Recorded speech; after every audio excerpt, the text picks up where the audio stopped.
Lord Russell, what is philosophy? Well, that's a very controversial question. I think no two philosophers will give you the same answer.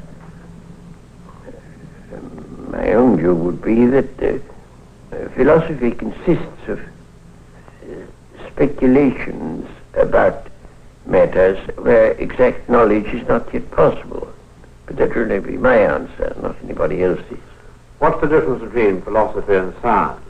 Well, roughly you'd say science is what we know and philosophy is what we don't know.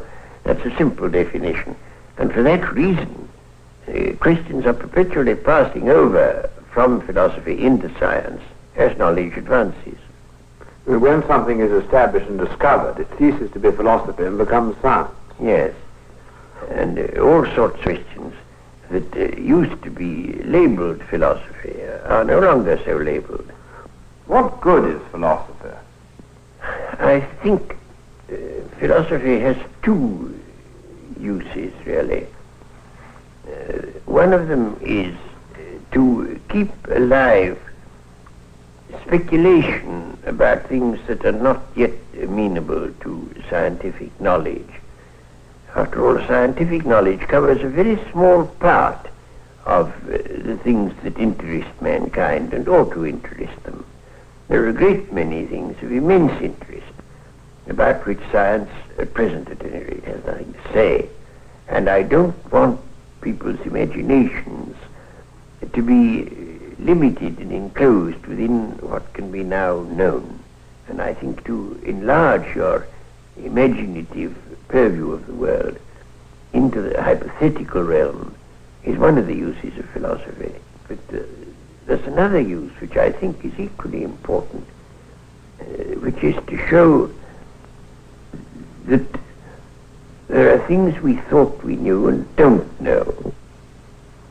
On the one hand, to keep us thinking about things that we may come to know, and on the other hand, to keep us modestly aware of how much that seemed like knowledge isn't knowledge. Suppose, Lord Russell, this film were to be looked at by our descendants, like a Dead Sea Scroll in 1,000 years' time. What would you think it's worth telling that generation about the life you've lived and the lessons you've learnt from it? I should like to say two things, one intellectual and one moral. The intellectual thing I should want to say to them is this.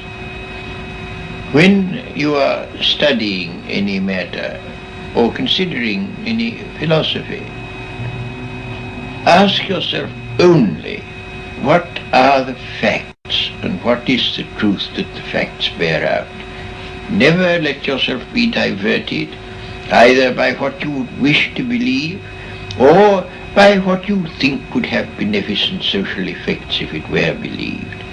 But look only and solely at what are the facts. That is the intellectual thing that I should wish to say. The moral thing I should wish to say to them is very simple. I should say, love is wise, hatred is foolish.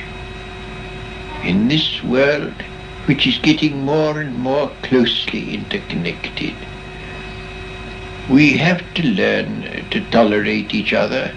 We have to learn to put up with the fact that some people say things that we don't like. We can only live together in that way.